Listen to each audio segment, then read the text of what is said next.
Hello and welcome to Youth Can on Independent Television. My name is Susan ITA, and yes, this is another episode where we get to discuss matters as it pertains to youth, as it pertains to young people, as it pertains to Nigerians. So gather here because we bring something very, very interesting, not just interesting, enlightening, educating, and kind of creative for every young Nigerian out there. And of course, I will not be doing this alone. And with me here is Engineer Oliver Uchechukwu Eze. He's a fellow Nigerian Society of Engineers and also a principal partner, Nectar Role Consulting. Good day to you, sir. How are you? Hello, Susan. All right, sir. Good to have you here. How are you doing? Very well, Susan. Always a pleasure to be here. And hello, viewers. All right. Thank you very much for making our time to be here.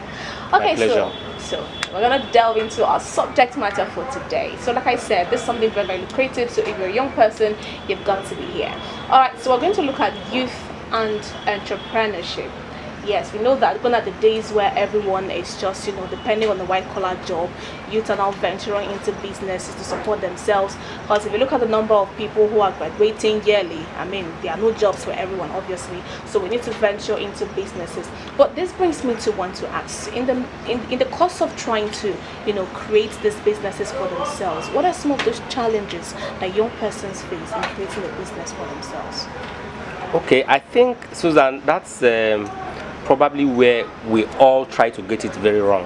Okay. I say this because when you want to venture out to do anything, it is wrong. I think it is wrong to start looking at it from the challenges perspective. Okay. Right? There are a whole lot of other factors you can consider. No, the challenges will always be there. That is certain. But do not start your journey by considering the challenges, because you might be discouraged along the line. Yeah. Right? So talking about youth and entrepreneurship, Nigeria is a gold mine. Nigeria is a country that has a lot of potentials by virtue of our youth population. We have a population of over 200 million. More than 65% of this figure are youths within the youth brackets. And Nigeria do not just have this large number of youths. We have youths that have rich entrepreneurial skills, youths that are very innovative, very energetic, different. The story is not different in the sense that there are a whole lot of entrepreneurs there. And like you wanted to start this conversation, a couple of challenges affect their performance. Sure. But I can also tell you that there are quite a significant percentage of these youths that has, overgrown whatever challenge that is there as a stumbling block to still do their things. They go. Okay. And I saw an eating joint. They call it Ntachosa.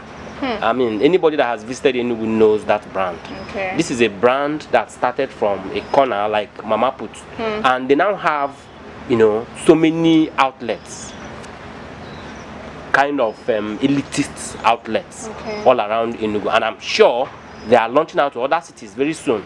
This is entrepreneurship. There are a whole lot of stories like that. At Nectar Role Consulting, we do what we call entrepreneurship clinic.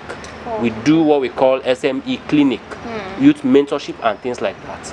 And these experiences has exposed us to the fact that Nigerian youths are great entrepreneurs. But there are a few things they need to do. Sure. As an entrepreneur, there are a few factors you need to consider before launching out.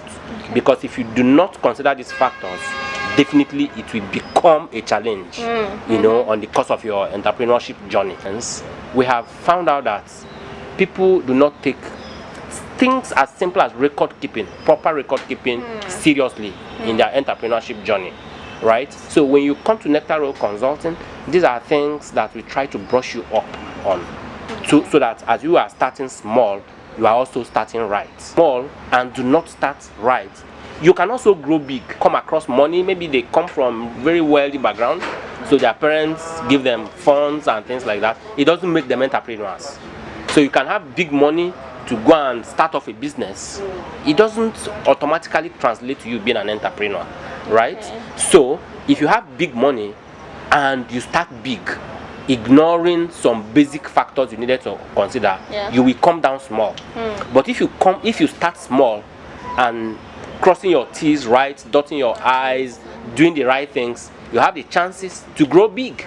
So it's really advisable to start like from the least and then rise your way to the top, even if when you have the large money, Yes, it is advisable to start small. Okay. However, I won't insist that if you have the money, you must go and start small. Okay. You can also start big, okay. but do not ignore the small factors. Oh, okay. Right? Okay. So if you want to start big, I mean, you are Aliko's son or daughter and you want to start up a business, I won't tell you to go and start in one street in my village. Obviously. In my village. You can start big, but do not ignore the rudiments, the fundamental factors that you need to consider, because they have the capacity to either sustain your bigness, if there's any word like that, or to pull you down along your journey. Okay, I mean, I think that's a very typical case of you having a big ship or a big canoe and just a little hole can sink a big ship. Exactly. Okay, beautiful. Exactly. So let's look at some of these entrepreneurship skills that our young persons can involve themselves into. Okay, so the skills are quite enormous. Entrepreneurship is something that should come to all of us naturally. You know why? Because in Nigeria, and I mean just like any other place, there are a lot of problems bedeviling the citizens every now and then. What is even entrepreneurship? Your ability to identify common challenges, common problems within your vicinity, and then coming up with a solution. When you come up with a solution that has value, then people will be able to see that, look, this solution has the capacity to address this problem, and then they will be willing to pay for it. It can translate to a very big enterprise. I made a presentation some 2 years ago, that was like 2021, on African Leadership and Entrepreneurship Conference. And on the course of my research for that preparation for that presentation, I discovered that a lot of businesses in Africa do not celebrate their fifths around you. There are 1,000,001 problems around you. Then think outside the box. In fact, I used to say, think as if there is no box. Yeah, we are thinking outside the box. It means you are already confined in the box. But when you think as though there is no box, it means you have boundless thinking. So if you think that way, you should be able to come up with a solution to most of these problems. And if you come up with this solution and do the right things, such as maintain proper records. If you have Susie Fashion House or Susie Media House, for instance, and your father or your friend sends you ₦1,000,000, you should be able to differentiate the fact that I got this money from my business generated this money. Sometimes business people, entrepreneurs, see a lot of money in their accounts or in their pockets. They do not have the capacity to explain the audit trail, the fund properly. Because you are getting money from, maybe you are a salaried person, or you get support from your brothers or your siblings or your parents. If you don't keep proper records, you might mix up these funds and then deceive yourself that your business is doing well. Meanwhile, your business is not doing well. And that is just to emphasize the need for proper record keeping as an entrepreneur. You should be able to understand basic accounting.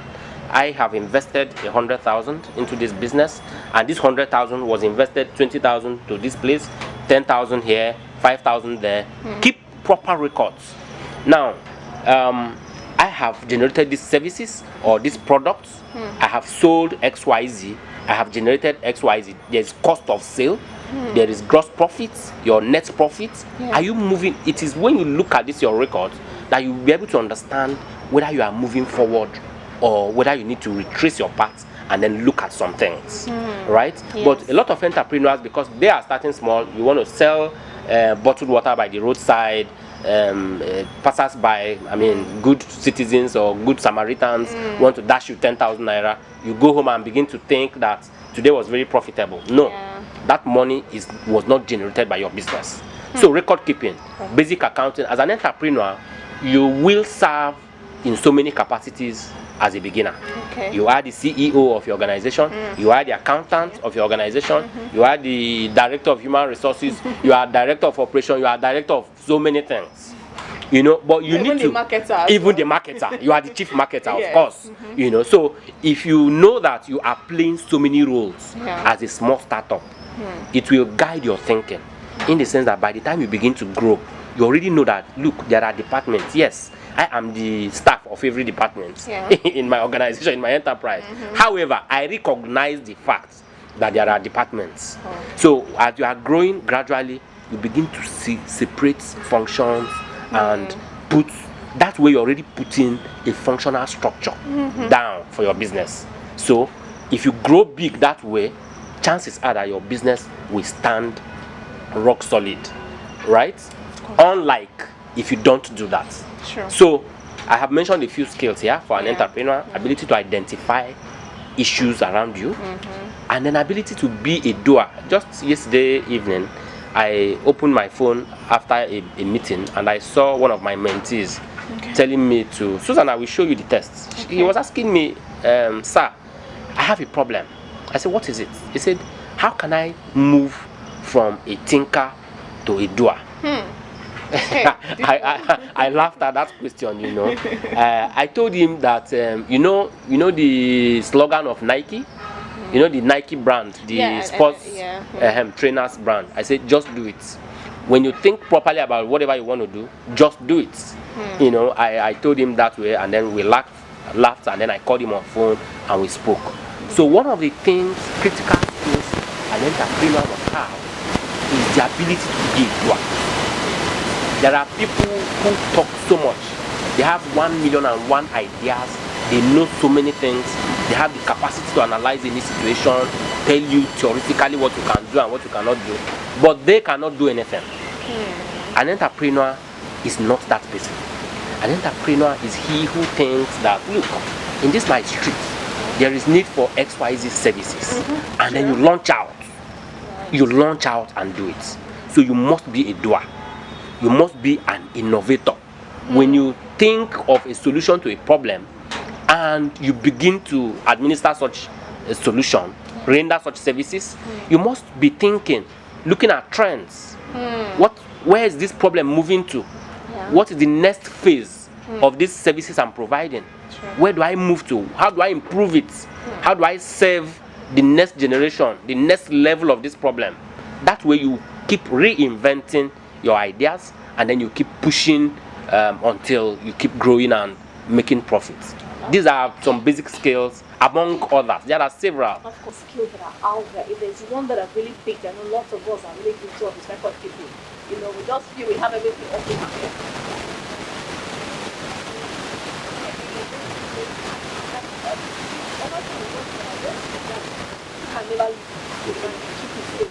There comes the gift for it. Okay, so we know that the world is evolving from the first century and modern technology, based on technology, you know, in enhancing entrepreneurship or in enhancing whatever business that they have. Formed by tech. Sure. And so as an entrepreneur, you cannot thrive without leveraging the power of technology. Entrepreneurs today do marketers mainly through tech. You use your social media handles, you leverage web presence and all kinds of applications. Understand where your services is going and what's trending, and what is trending, what is needed. The truth is that there is almost no solution you want to come up with today in the world that does not exist somewhere. And so using technology, you can ask questions. Similar problem in Asia, how are they solving theirs? Similar problems in Canada, in the Americas, how are they solving theirs? And by the time you look at what is happening out there, you can use the ideas you derive from there to improve your own services here. And that's technology, right? You can also leverage technology in so many other ways, depending on the services you are offering. I, for instance, am a consultant. I do training. I've done a lot of high-profile things, and I want to tell you this